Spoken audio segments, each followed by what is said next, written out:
and the beer would not kill you. And that means that when you are in an absolute non-violent state, no one else is able to have any fight with you, because we always need two people to fight.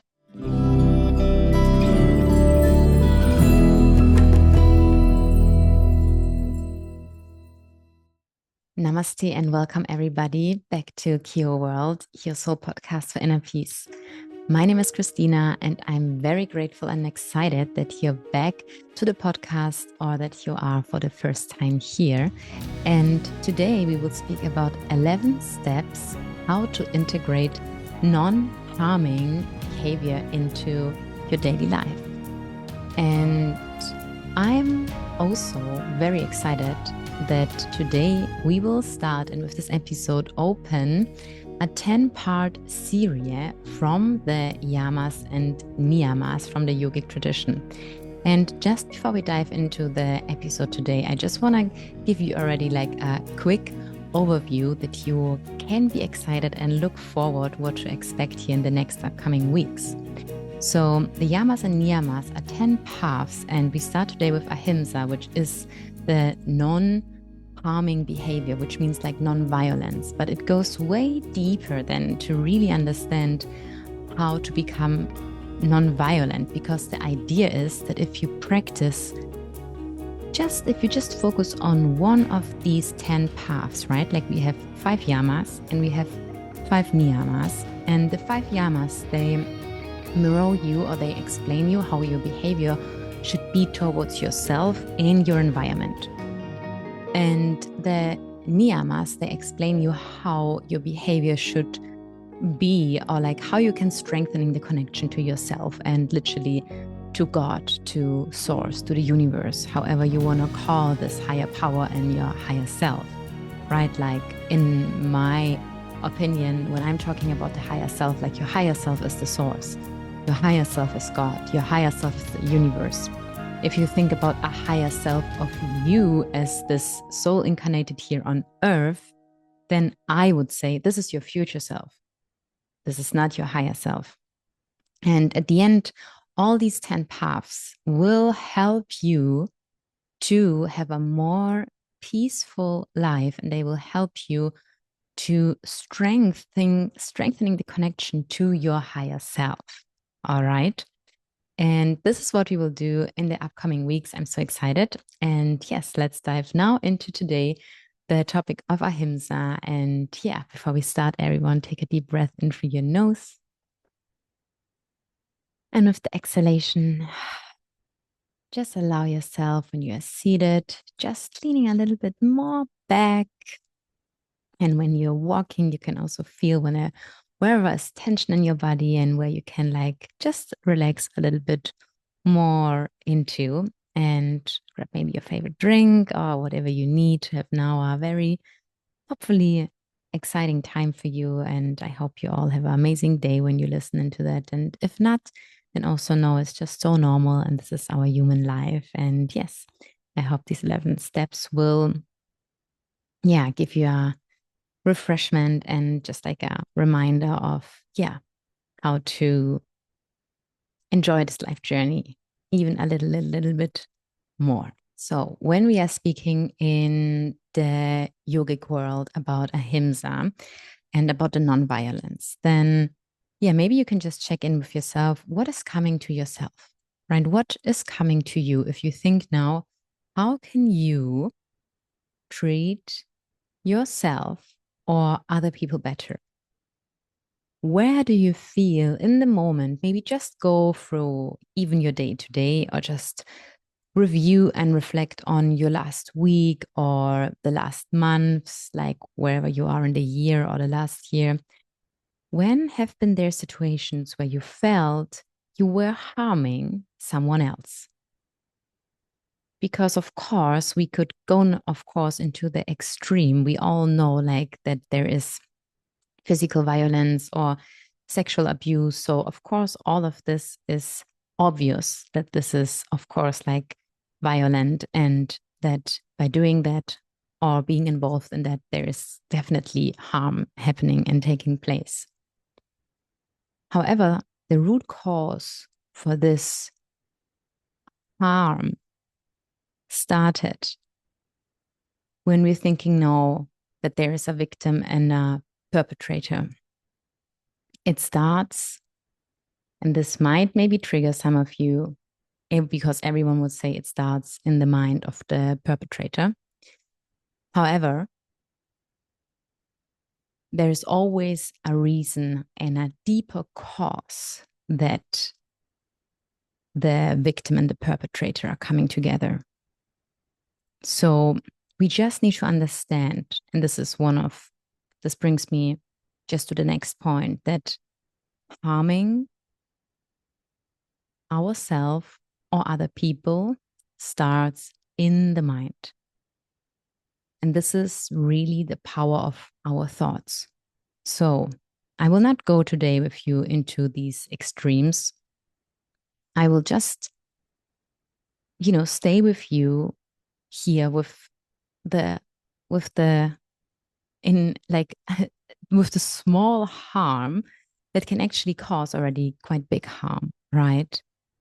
And that starts most likely with when you're staying now with yourself, with self-criticism, right? Or when we want to do everything right, when we want to do everything perfect, or when we are caring so much about what other people think and just have like a pressure there, or having like a performance pressure, right? And very often when it starts with ourself, right? How you speak to yourself will mirror back how you speak to someone else, right?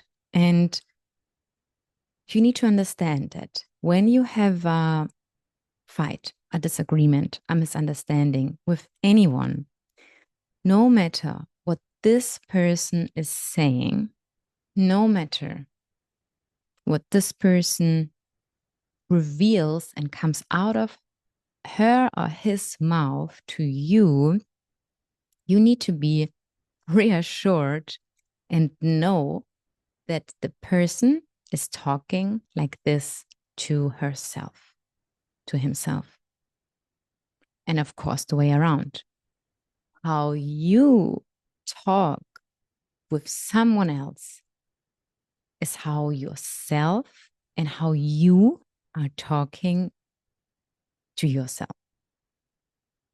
And this is why being mad at someone, screaming at someone, yelling back, explaining your point, telling why you are right, or, if you're like full of rage and think like I am in revival because this person, deserves that because this person was so mad to me. Whenever you act in a way back to no matter who, an animal, like children, people, no matter to which living being, you are losing your own self-respect to yourself. For example, for me personally in my life, I am triggered the most when I did not behave how I wanted. When I lost, for example, my control, or when I was reactive, when I was triggered and I was not aware of regulating myself, for example, at first down, or when I felt, my gosh, like I did not treat that person well, or let's say it's obviously that someone is not treating me well, my core value is still like, this depends to the person. I will still treat this person respectfully. And in moments where I am not able to do that, this is when I am, for example, blaming then myself, but like not in a way of staying then with that guilt, but like taking it into something positive and thinking, okay, I will work on that and I will do that better. And I am doing it then better. Like when, of course, I'm not saying I'm doing it then perfect, but like I'm trying always to do it better.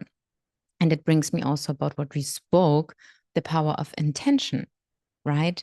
when we have an intention, when we want to do something better, like we are doing the things better. And it doesn't mean that we always will do the things perfect and that we will not do mistakes. But if you have a certain self-awareness, and if you are aware about your behavior, and if you set the intention, okay, I didn't felt that I was here treating other person right. I was, if you're honest to yourself and think like, I made harm to this person, then you will be able to change your behavior. And maybe you will still, of course, react then in a situation very, very intense, or really kind of lose control, or all your good behavior. But still, you can always set intention to become a better person.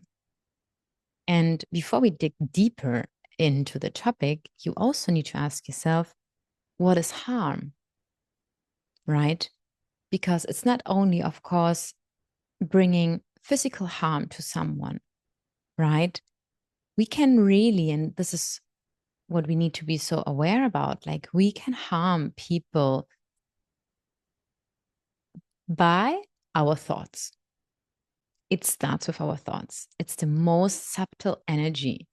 Like you can literally harm people with your thoughts, even if you don't tell them, even if you don't know this person, right? Like everything is energy, and we can feel what someone thinks of us. Maybe I give you an example. Maybe you had whatever, maybe you went out of a relationship with someone, right? Like your ex-partner or a friend, and you're not in contact with that person. And I'm sure you all, or maybe not, but maybe you experienced the moment that you're not in contact with the person, but you know how this person is feeling about you. Like, if there is like a thick energy in the air or not. And this is why, communication.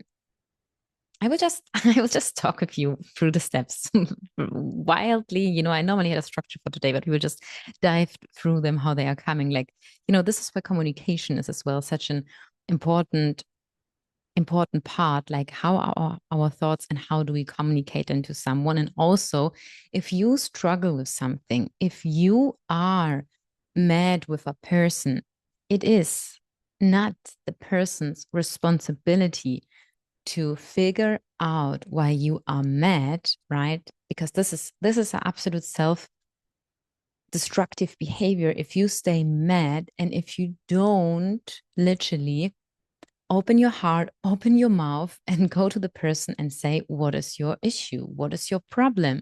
What was harming you, for example, first?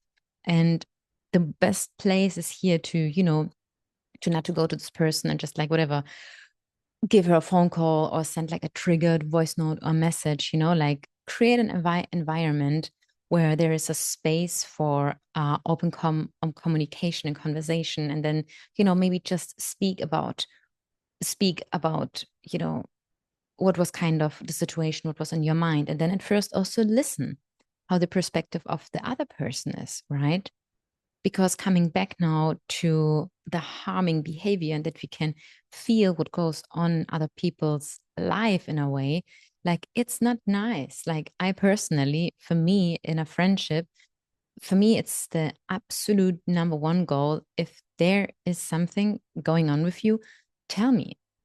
And I feel there's nothing more uncomfortable, like if people are not, speaking out the truth and like are not saying really what is on their mind, because by that, but this is the thing of the other person, because by that they are harming themselves, right? So if you feel that you are mad at someone and you don't speak your truth, right, you are harming yourself by that. Like you're not harming the other person, which you maybe also do, right? Because this is exactly what the yamas in yoga explain us, like how we treat ourselves is right? Remember, is how we treat other people around us. So remember, how someone speaks to you, how you speak to someone else, it's just a reflection of the own self conversations you have with yourself. And that also means that no matter what you think about someone, you think about yourself. No matter what you judge about someone, this behavior is still in you. It's a part in you. You cannot see something in someone what is not existing in you, because you would not be able to reflect to the outside. You wouldn't be able to see it even existing. You would not know what it is. And this is like, we could go here down into the rabbit hole, because you would literally not know what it is. And yes, you would actually not able to see it, right? Because you are not aware about it. So, summarizing this together, Ahimsa means a harming behavior. And everything starts with the power of the thoughts. And this is why it is very self-harming to go into your self-criticism, or in trying to make everything perfect, or yes, having this pressure to perform, right? And it doesn't mean like to perform on a stage or something, right? Like, it's even the performance that you maybe have because you are trying to be someone even in your family who you are not, or like in your relationships, right? Like, this is the pressure, this is the performance pressure. If you feel like you don't have the ability to just be yourself around certain people, right? This will always drain your energy instead of giving you energy. The body as the first place of care, right? Of course, ahimsa also means that you take care of yourself. You take care of your body. And that comes together with the next point, is that you need to take care about what you eat, how is your nutrition, but even deeper than that, like, what is your consumption and the conscious use of resources, like in exactly, yes, the conscious way of using resources in a way of exactly how do you use the resources of this earth, right? Like, where do you buy your clothes?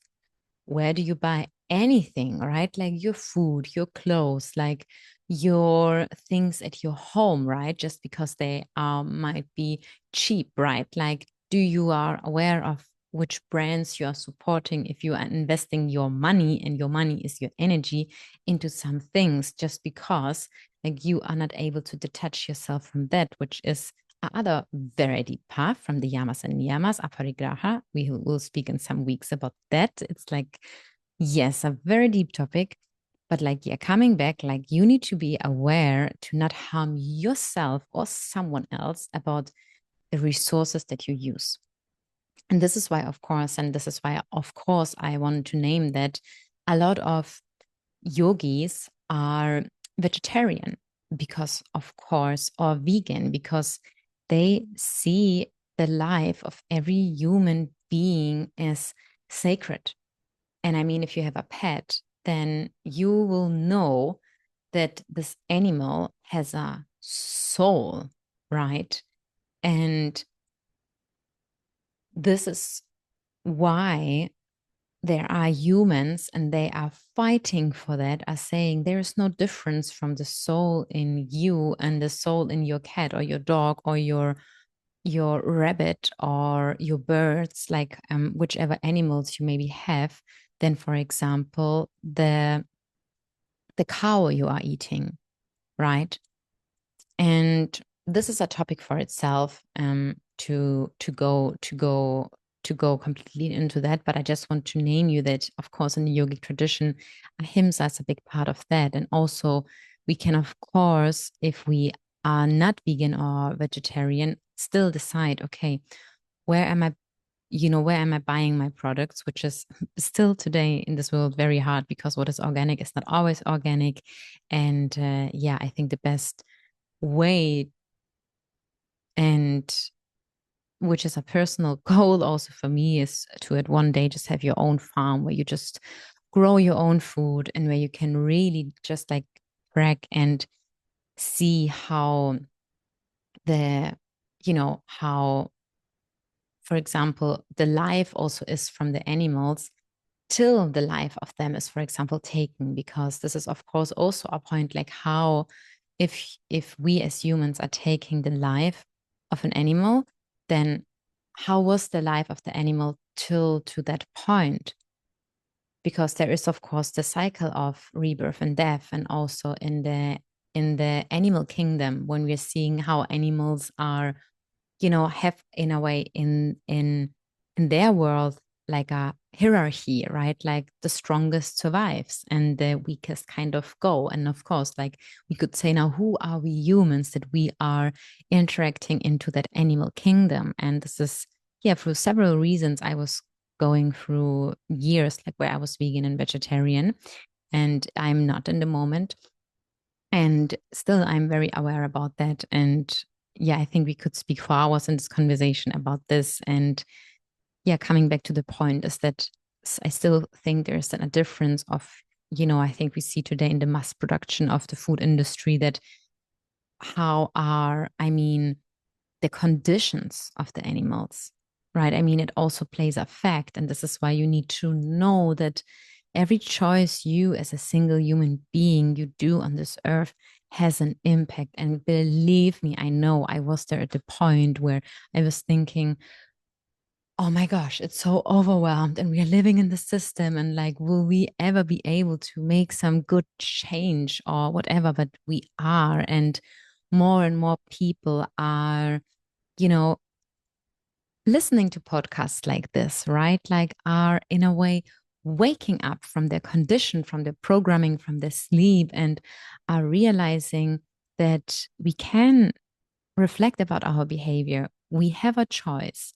We have a free will, right? I'm always sharing with you guys, like, we have a free will. And no matter in which situation you are, no matter how harmful you find your situation in your life in, you can decide, are you harming yourself or not? You can decide, are you harming someone else or not? You can decide how you take care of your body. And the next step, how can you set boundaries as a kind of self-respect, right? Having set the right boundaries in place. And with boundaries, I think a lot of people believe that when it is about boundaries, that it means like because there are different parts of boundaries. There are boundaries some people set in their life out through being very resentful behind the boundary, being very hurt, didn't process like certain emotions, certain experiences in their life, and then they're just like in a way like, oh my God, me against the world. This is now my boundary. No one can touch me. No one can reach me. I say no to everything. I just do what I do in my life because it's so right to have my boundary. But no, like it's not like that. Like a boundary and a healthy boundary always protects you and does something good for you. And the end, also the other person. And I mean, of course, you cannot control if something for the other person is good or not.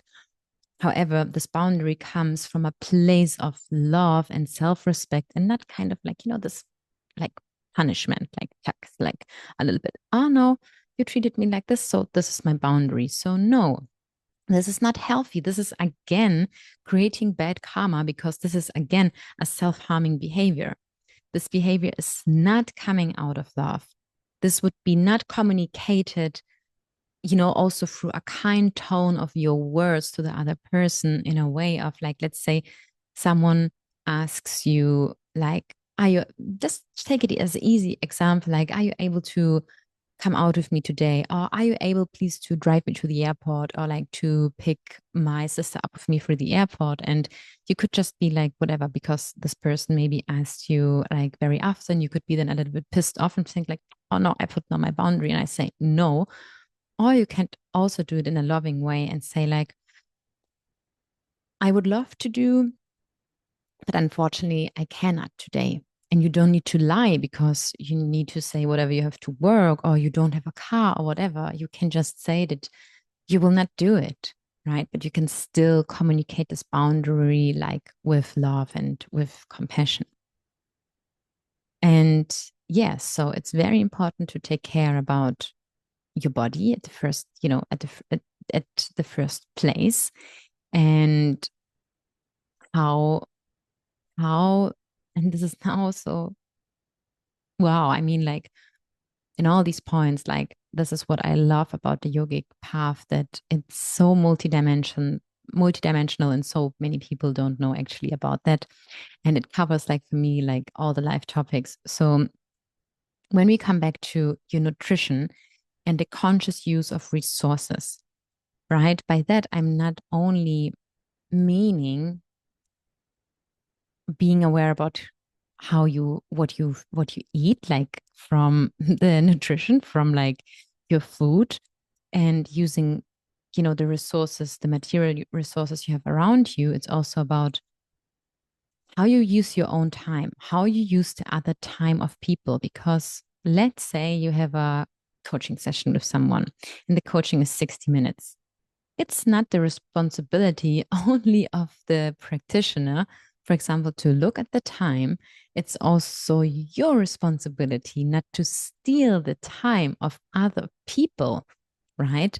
And there can always be agreement, right? Like if you're on a topic, right? Like of saying, oh, okay, like is everyone fine if we're doing today 10 minutes longer? Like this is, for example, what I'm asking in my classes when we start the class a bit later, because some people came, for example, maybe a bit later. I mean, you should always know, not always wait for other people, but like this is why I'm asking also always the group if it's fine, for example, then or not, right? So what can we do? We can always communicate before we make a decision.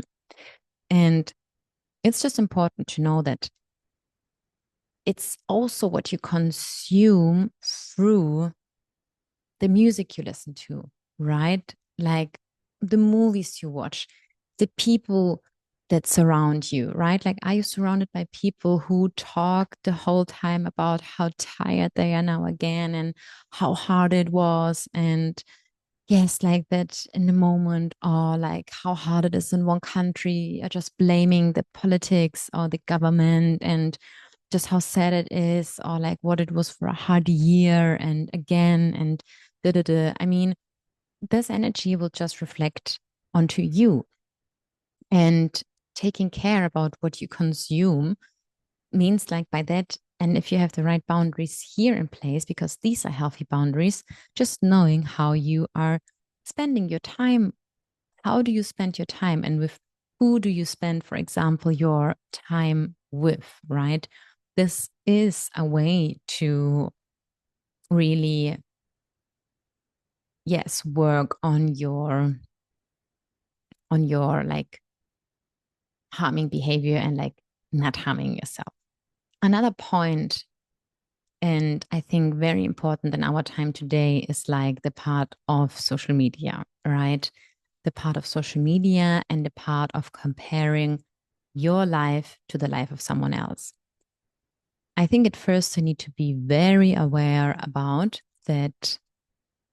Social media is an amazing tool, and it's just also, something we are growing now up with, and which is there to allows you to be in connection and to share also things that you want to share, right? Like knowledge you want to share, wisdom you want to share, and the gifts you want to share with the world, right? Or if you want to share what you're doing in your life, right? Like it's up to everyone. It's just very important that you need to know that it doesn't mean that people are lying with things that they are sharing. I mean, some people do, right?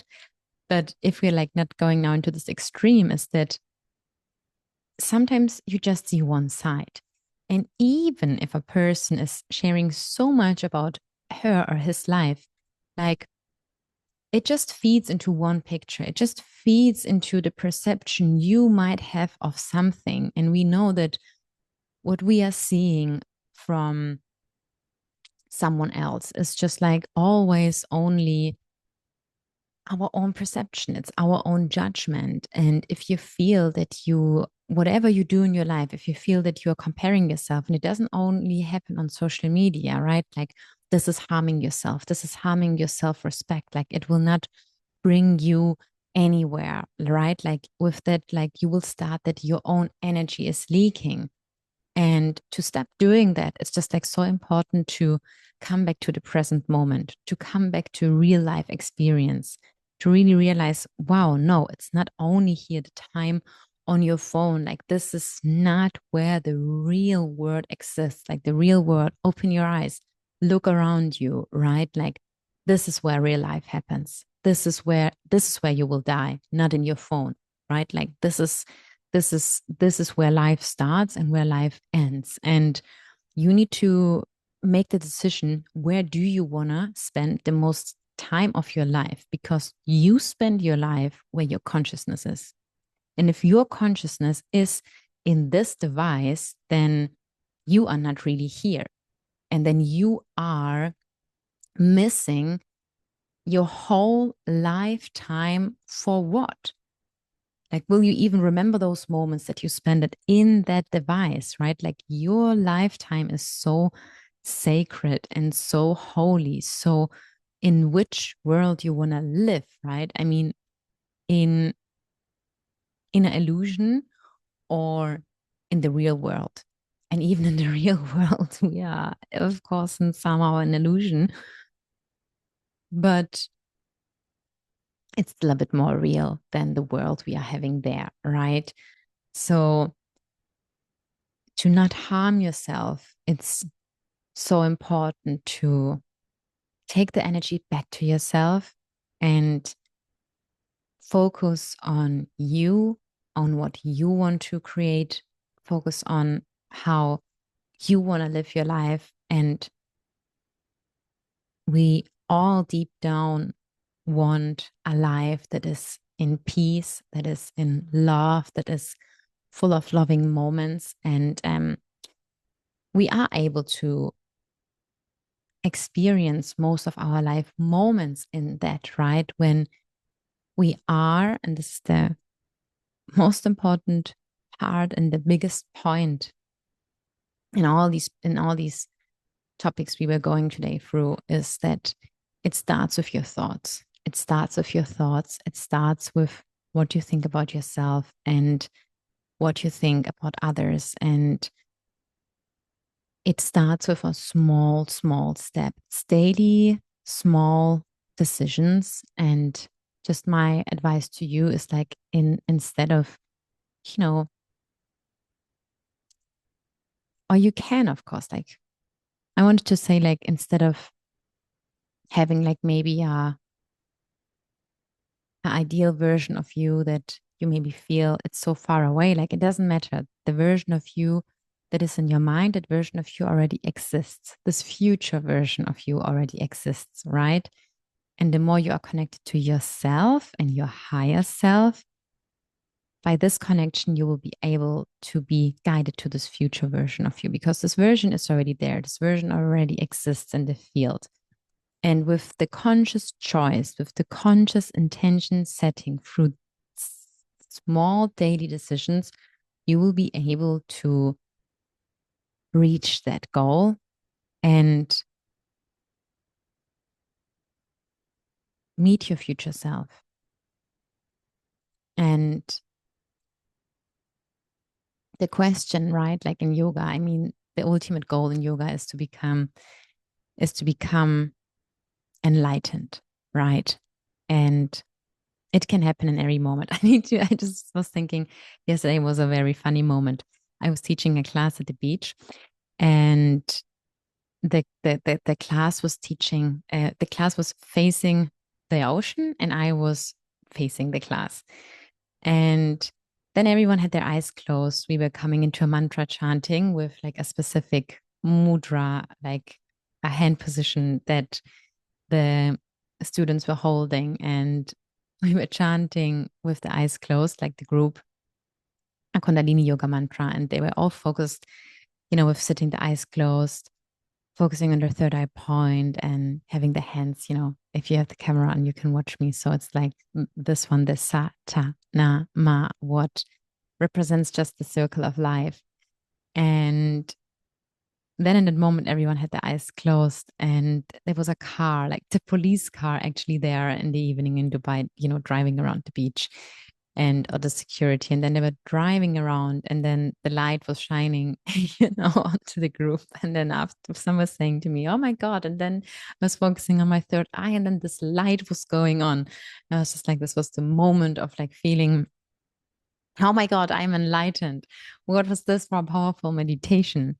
But it's actually like that, like the moment where we can feel one with everything. Like it can happen like that, like it happens, like it can happen in a second. It can happen when we are just absolutely aware in the present moment, and only fully in the present moment, when we're in absolute stillness, when we are without any distraction, we are able to get enlightened and to feel this connection to our higher self and to the source. And the 10 paths of yoga, and like practicing these steps, being aware of these steps, being aware about ahimsa. This is one way to have in more day-to-day life moments these realizations. And every single path of the yamas and niyamas is there to bring you to this deeper connection, because there is the saying that, like, if you are in the true ahimsa state, then if you as a human being, if you would be in the forest and there would be the wildest bear, and this wild bear, would normally want to kill you. And what happens in a human, like what happens in you, is that you would, you would become anxiety, your vibration internally would change, and then this bear would attack you. However, if you would be able to have this inner connection to yourself, this absolute presence, this absolute trust, mastering, the path of knowing that there's no need of fearing death, you would be able to tune into the energy of ahimsa, and the bear would not kill you. And that means that when you are in an absolute non-violent state, no one else is able to have any fight with you, because we always need two people to fight. And if you choose just today, when you finish this podcast episode, to give your promise to take each day a small daily decision, being reflected, like, realizing when you stepped out of your inner true ahimsa, knowing, okay, you will do better on the next day. And just like knowing when you are in ahimsa, energetically, the energy in the room will change and true peace can arrive. Because even, and this is what you also need to be aware of, if you don't say something, as I said, communication, if you don't communicate, you harm yourself and someone else. Because even if you don't communicate, the people feel your energy. You think you come into a room, you don't speak what you think you didn't harm someone with your whole body language, with your eye contact, or with your not eye contact. No, your energy speaks already. If you think, oh, I didn't said something, why is this person pissed off? Like, this passive aggressiveness, right? Like, this is the toxicity. What a lot of people have, they think, oh, I'm not saying something, I'm fine. Right? Why is this person not starting? No, you haven't been in ahimsa. If you are truly in ahimsa, and this is why you know that with some people you don't have problems, because they don't have a problem with you. They are in their ahimsa state, right? And if you stay in your ahimsa state, no matter what someone projects on you, if you are truly in yourself in the state, nothing on the outside can touch you, and you will be absolutely connected to your higher self and to God. And before we end now this episode, I would love to dive with you into a meditation to which you can come back to any time when you feel you are not in your Ahimsa state and when you want to regulate your system. So please, when you're able to close your eyes, you can do that, or just listen to this last final meditation at the end and inhaling here through your nose, exhaling, letting everything just happen before this very moment to go, to drop. And just knowing that whenever you will come again into a situation where you feel you're out of your Ahimsa moment, start with your regulation from your nervous system. Start by feeling your body. And we just do this now together. Become aware of your body. Become aware of your breath, your breathing. And then just start to inhale for 1, 2, 3, 4, 5. Hold for 1, 2, 3, 4, 5. Exhale for 1, 2, 3, 4, 5. Hold for 1, 2, 3, 4, 5. 2 more times like this. Inhale, hold,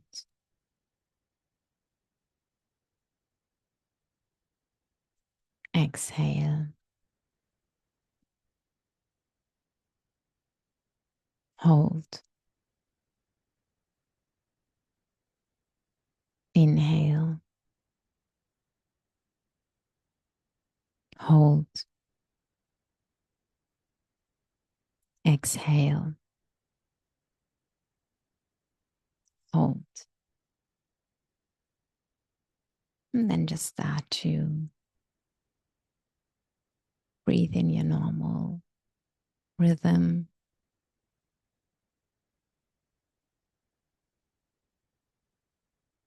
Maybe if you're not in this very moment in a situation where you have been in a situation where you have been out of your center, out of your inner Ahimsa, choose maybe a situation that happened recently and bring awareness into that moment.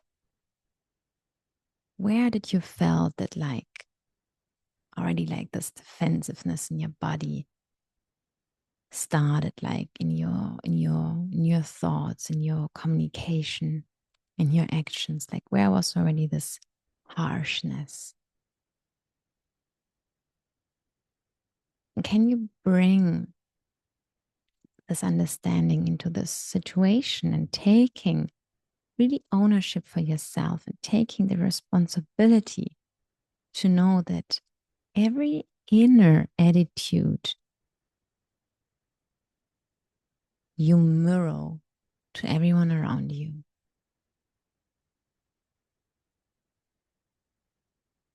And knowing that you can always, in these moments, regulate yourself, taking a step back, breathing, pausing, thinking about your own self-respect to yourself, setting this boundary of at first coming back to your truth, your clarity in your mind. And if it's not able to have this in the moment, then step more away from the situation. Feel energetically how you give everything what is not yours back to the other person, back to the situation.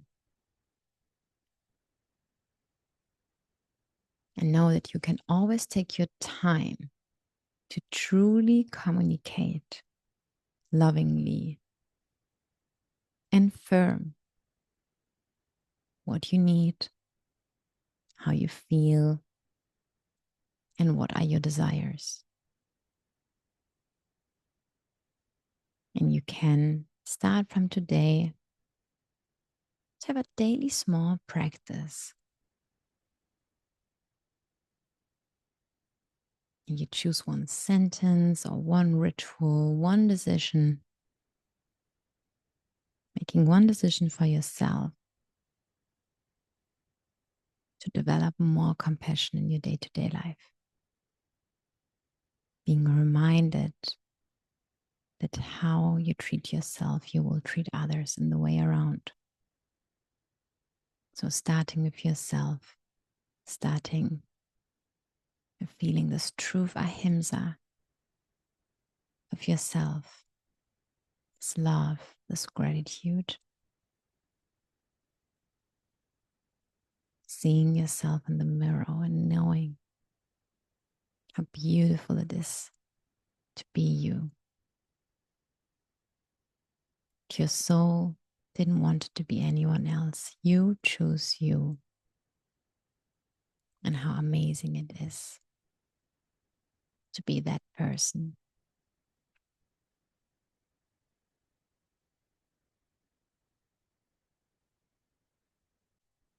And whenever you're ready, you can open your eyes. Namaste, everyone. I hope you could take a lot with you today of the episode. I'm sending you a big hug, a beautiful day wherever you are, and see you in the next one. Namaste.